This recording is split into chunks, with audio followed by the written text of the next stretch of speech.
I am glad you are watching my YouTube channel. Today topic is relation and function 10th ஸ்டாண்டர்டில். அதுக்கு முதல்ல வந்து 9th நம்ம இதை முன்னாடி படிச்சிருக்கோம். செட் லாங்குவேஜ் தமிழில் வந்து கணம் மொழி அப்படின்னு சொல்லிட்டு அதை வந்து திரும்ப ஒரு ரீகேப் மாதிரி பார்த்துடலாம். ஃபஸ்ட்டு வந்து செட்டு, தமிழில் கணம்னு சொல்லுவோம். செட்டுனா தமிழில் கணம்னு சொல்லுவோம். Set is a well defined collection of object.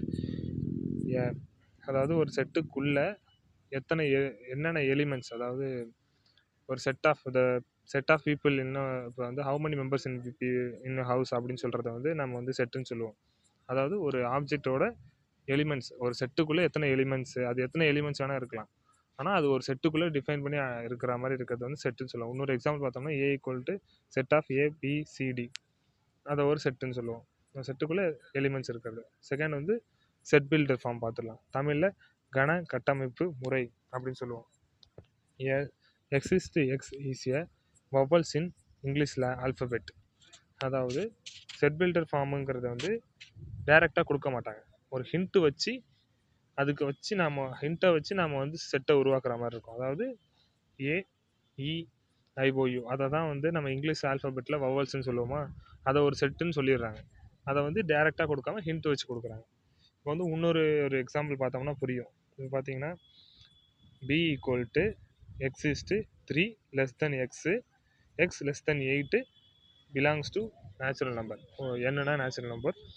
அதாவது என்ன சொல்லியிருக்காங்கன்னா, இந்த செட்டுக்குள்ளே என்னென்ன இருக்குன்னா V equal to set of 4 5 இருக்கும், 6 இருக்கும், 7, ஆனால் 8 இருக்காது. ஏன்னா வந்து 8ஓட லெஸ் தென்னு சொல்லிட்டாங்க. லெஸ் தென் ஆர் ஈக்குவல்ட்டுன்னு போட்டிருந்தா 8 வரும், லெஸ் தென் மட்டும்தான் இருக்குங்கிறதுனால 4 5 6 7 மட்டும்தான். இது அப்படியே ஒரு செட்டுன்னு சொல்லுவோம். அப்படியே 4 7 அப்படின்னு டேரெக்டாக கொடுக்காம இருந்தால் அதுக்கு பேர் வந்து செட் பில்டர் ஃபார்ம். ஒரு ஹிண்ட்டை வச்சு கண்டுபிடிக்கிற மாதிரி இருந்தால் அதுக்கு பேர் செட் பில்டர் ஃபார்ம். அடுத்து வந்து ரோஸ்டர் ஃபார்ம், அட்டவணை முறை அப்படின்னு சொல்லுவோம். இப்போ வந்து செட் பில்டர் ஃபார்மில் வந்து என்ன பார்த்தோன்னா, டேரெக்டாக வந்து ஒரு ஹிண்ட்டு வச்சு கொடுத்து அதை வச்சு நம்ம செட்டுக்கு க்ரியேட் பண்ணுற மாதிரி இருந்தது. இதில் வந்து டேரெக்டாக கொடுத்துருவாங்க. டேரெக்டாக ஏ ஈக்குவல் டு ஏஐஓன்னு கொடுத்துருவாங்க, இல்லை பி ஈக்குவல் டு 1 2 3 4 5 கொடுத்துட்டா அதுக்கு பேர் ரோஸ்டர் ஃபார்ம். இப்போ வந்து எம்டி செட், வெறும் கணம்னு பேர். தமிழில் பேர்லேயே தெரியும், வெறும் கணம்னா எதுவுமே இருக்காது, எம்டியாக, வெறும் எம்டி ப்ராக்கெட், இல்லை வந்து இந்த நல் செட் அப்படின்னு ஒரு சிம்பிள் இருந்து 2 சிம்பிளை யூஸ் பண்ணுவோம். ஏ ஈக்குவல் டு உள்ள இந்த செட்டுக்குள்ளே எந்த எலிமெண்ட்டும் இல்லைன்னா அதுக்கு பேர் வந்து எம்டி செட்டுன்னு பேர். அடுத்து வந்து சிங்கிள் செட் அப்படின்னு பார்த்துருவோம்.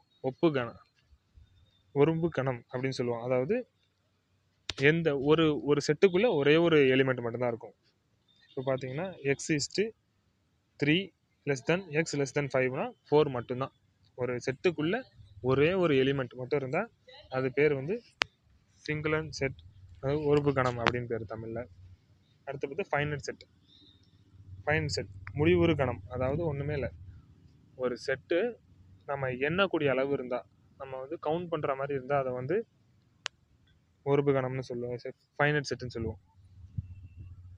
3 4 5 6 ஒரு செட்டுக்குள்ளே, அதாவது இதோட என் ஆஃப் ஏ அப்படின்னா நம்பர் ஆஃப் எலிமெண்ட் எத்தனைன்னா 4, அதாவது நம்பர் ஆஃப் எலிமெண்ட்டை என் ஆஃப் ஏன்னு எழுதுவோம். என் ஆஃப் ஏன்னா 4 இருக்கா, அதனால் வந்து இது வந்து ஃபைனட் செட் அப்படின்னு சொல்லுவோம். இப்போ வந்து இன்ஃபைனட் செட், ஒரு செட்டுக்குள்ளே கவுண்டே பண்ண முடியாத அளவு number, set of whole numbers அப்படின்னா 0லேருந்து ஆரம்பித்து அது முடிவே இல்லாமல் போயிட்டே இருக்குமா, அதை வந்து இன்ஃபைனட் செட்டுன்னு சொல்லுவோம். இப்போ என் ஆஃப் ஏங்கிறது நம்ம சொல்லவே முடியாது, அது வந்து இன்ஃபைனட் தான், போயிட்டே இருக்கும், கவுண்டிங்கே இல்லாமல் போயிட்டே இருக்கிறதுனால அதை வந்து இன்ஃபைனட் செட்டுன்னு சொல்லுவோம்.